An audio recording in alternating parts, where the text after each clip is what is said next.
Finalizohet operacioni i koduar Viktim për goditjen e veprimtarisë kriminale të trafikimit të femrave me qëllim shfrytëzimin për prostitucion. Zbulohet në lagjen Pavarësia një apartament i marrë me qira ku shfrytëzohej për prostitucion një shtetase kineze. Identifikohen 3 shtetas kinez, bashkëpunëtor për këtë veprimtari kriminale. Vjen në pranga 2 prej tyre, tjetri shpallet në kërkim. Procedohen penalisht shtetësia kineze që ushtronte prostitucion dhe një shtetas tjetër. Si rezultat i hetimeve të kryera me metoda proaktive nga seksioni për hetimin e trafiqeve në drejtimin e prokurorisë pranë gjykatës së shkallës së parë të jurisdiksionit të përgjithshëm Vlorë, u finalizua operacioni koduar Viktim, që goditi një rast të shfrytëzimit për prostitucion.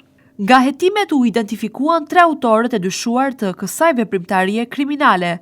2 prej tyre, shtetësia ZL, 40 vjeçe, banuese në Kinë, dhe shtetësi BW, 31 vjeç, banues në Kinë, u vu në pranga ndërsa bashkëpunëtorja, shtetësia KZ, 50 vjeçe, u shpall në kërkim.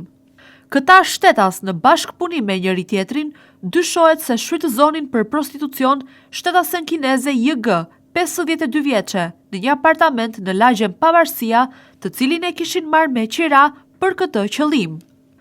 Shtetësia kineze JG dhe shtetësi EB, i cili u konstatua në apartament, u proceduan penalisht për veprën penale prostitucioni.